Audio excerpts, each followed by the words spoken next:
আসসালামু আলাইকুম ওয়া রাহমাতুল্লাহ। সবাইকে ঈদ মুবারক।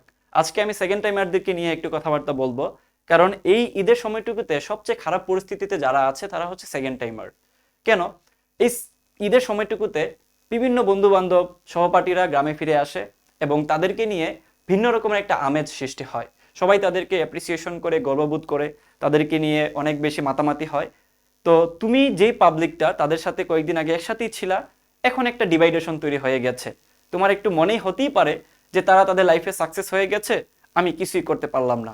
এটার কারণ হচ্ছে এই আমাদের সমাজ ব্যবস্থা, আমাদের এই পরিবেশটা, আমাদের এই সমাজ ব্যবস্থা এমন হয়ে গেছে যে তাদের কাছে একটা স্টুডেন্ট যদি চান্স পেয়ে থাকে পাবলিক বিশ্ববিদ্যালয়, সেই হচ্ছে সর্বোচ্চ সফল ব্যক্তি।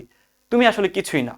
তো এই পরিস্থিতিতে দাঁড়িয়ে আসলে একটা সেকেন্ড টাইমারের মনের ভিতরে এক ধরনের অশান্তি কাজ করে, এক ধরনের অস্থিরতা কাজ করে, এবং মনের ভিতরে একটা বিরাট চাপা কষ্ট থাকে যেটা কেউ মাথা ঘামায় না। সবাই আসলে সবার নিজস্ব কাজে ব্যস্ত থাকে, বিশেষ করে পরিবারও আসলে এই জায়গাগুলোতে খুব একটা চিন্তা করে না। এটা তাদেরও দোষ না, কারণ তুমি আসলে কোথাও চান্স পাও না মানে তুমি একটা লুজার, তুমি একটা আবর্জনার স্তূপ বলা যায় তাদের কাছে, এই ব্যক্তিবর্গ কিংবা এই আমাদের পরিবেশ সমাজ ব্যবস্থার কাছে। তো এখন তুমি এই পরিস্থিতিতে কি করবা?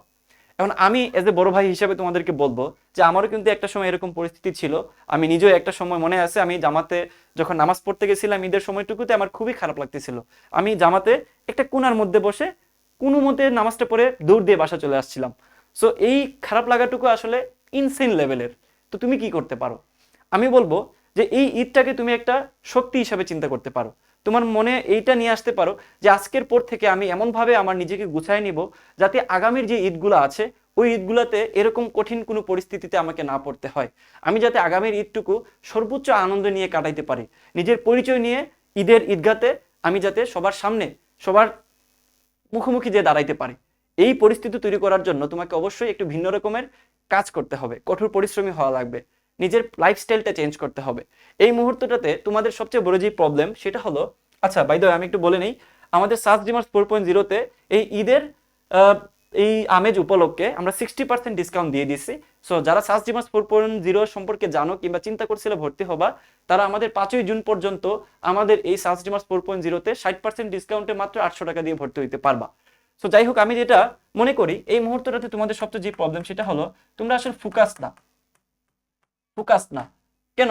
তোমাদের এই মুহূর্তটাতে মানে কয়দিন আগেও, ঈদের আগেও তোমাদের সময় যেভাবে কাটছে সেটা হলো রিলস দেখে। তারপর হচ্ছে কিছু মানুষ আছে যারা হচ্ছে গেমিং এর প্রতি আসক্তি, গেমিং করে। আবার কিছু পাবলিক আছো যারা হচ্ছে অনেক বেশি আড্ডাবাজি করো। ঠিক আছে, আড্ডাবাজি। আর সবচেয়ে যে ভয়ঙ্কর ব্যাপার সেটা হলো সোশ্যাল মিডিয়াতে সময় নষ্ট করা। সোশ্যাল মিডিয়াতে তো একজন সেকেন্ড টাইমার কিংবা যে কোনো পরিস্থিতিতে মানুষ যেই ব্যর্থতার শিকার হোক না কেন, শুধু পড়াশোনা না, যদি ভালো কিছু করতে চায়, কামব্যাক দিতে চায়, তাহলে তার মধ্যে সর্বোচ্চ যে জিনিসটা থাকা উচিত সেটা হলো ডিসিপ্লিন। এই ডিসিপ্লিন না থাকার কারণে এই সমস্যাটা তৈরি হয়। তো আমি জানি তোমরা যারা সেকেন্ড টাইমার আছো তোমাদের কারোর মধ্যে আসলে ডিসিপ্লিনটা নাই। এই ডিসিপ্লিনটা মেনটেন করা আসলে একটা চ্যালেঞ্জিং বিষয়, কারণ জীবন আসলে কখনোই কঠিন কোনো কিছু অ্যাকসেপ্ট করে না। তুমি এই মুহূর্তটাতে বসে রিলস দেখতেছো, শর্ট দেখতেছো, কিংবা ইউটিউবিং করতেছো কিংবা সোশ্যাল মিডিয়া চালাচ্ছ, এটা তোমার ব্রেনটা অভ্যস্ত হয়ে গেছে, তোমার আনন্দ লাগছে কাজটা করতে, কারণ মাথার মধ্যে ডোপামিন হরমোনটা আমাদের আনন্দ যোগান দেয়।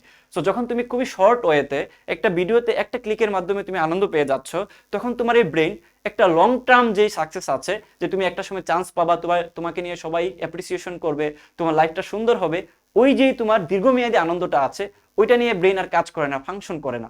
সে খুব দ্রুত আনন্দ পেতে চায়। এই কারণগুলো হচ্ছে এই যে তোমার লাইফস্টাইলটা, তুমি ফোকাসড না, তোমার জীবনে এই জিনিসগুলো প্রতিনিয়ত করতেছো, তো ব্রেনটা ওইটাতে অভ্যস্ত হয়ে যাচ্ছে। তো তুমি ওই জায়গাটা থেকে নিজেকে বের করে নিয়ে এসে এটা ডিসিপ্লিনের মধ্যে নিয়ে আসতে হবে। দিস ইজ কল শপথ। তুমি এই ঈদের সময়টুকুতে নিজের সাথে নিজে একটা শপথ করো যে ভাইয়া, আমি আজকের দিনের পর থেকে নিজেকে কখনোই এই জিনিসগুলোতে ইনভলভ করব না। আমি নিজেকে একটা সর্বোচ্চ পরিমাণ একটা ডিসিপ্লিনের মধ্যে নিয়ে আসবো। আমার নিজেকে নিয়ে এমন একটা পরিস্থিতিতে দাঁড়াবো যেই পরিস্থিতিতে আমার নিজের পরিচয়ে আমি নিজেকে সবার সামনে নিয়ে দাঁড় করাইতে পারবো।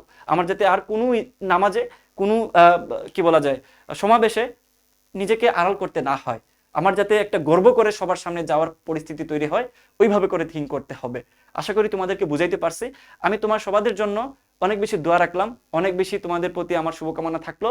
আমি তোমাদের প্রতি কৃতজ্ঞতা জ্ঞাপন করব যদি তোমরা ডিসিপ্লিনের মধ্যে আসতে পারো, কারণ আমি চাই একজনও যদি বিশ্ববিদ্যালয়ে চান্স পায় সেকেন্ড টাইমে আমার কথাগুলো শুনে, আমার থেকে খুশি আর কেউ হবে না। আমার এই কাজটা করতে ভালো লাগে। সো এই কাজটার আউটকাম যদি হয় কেউ চান্স পাইছে, তাইলে এটার সর্বোচ্চ পরিমাণ আনন্দ আমি পাই। সো যেটা আমি অলরেডি তোমাদেরকে দেখাইছি যে দেখো গত ব্যাচের 24 ব্যাচে যারা ছিল তারা যখন এই 61তম 90তম এরকম রেজাল্ট করছে সাস্টে, আমার থেকে খুশি আর কেউ হয় নাই। সো আমি তোমাদের প্রতি আরো বেশি খুশি হব, তোমরা যারা 25 ব্যাচের আছো তোমাদেরও যাতে আমি এরকম ছবি দিয়ে আমি পোস্ট করে সবাইকে গর্ব করে বলতে পারি এই সেকেন্ড টাইমাররা এই পরিস্থিতিতে থেকেও সেকেন্ড টাইমে চান্স পাইছে। সো দেখা হচ্ছে তোমাদের সাথে পরবর্তীতে ক্যাম্পাসে। তুমি এসে যাতে আমাকে বলতে পারো যে ভাই আপনার ওই ঈদের সময়টুকুতে ওই ভিডিওটা দেখছিলাম, আপনার সাথে কোর্সে থাকছিলাম, আপনার সব কথা শুনে আমি চেষ্টা করে গেছিলাম, আলহামদুলিল্লাহ আমি এই ডিপার্টমেন্টে চান্স পাইছি। ইনশাআল্লাহ তোমার সাথে আমার সেই আলাপটা হবে। দেখা হচ্ছে তোমাদের সাথে ভবিষ্যতে, তোমাদের সাথে ক্যাম্পাসে দেখা হয়ে যাচ্ছে আশা করি। আল্লাহ হাফেজ।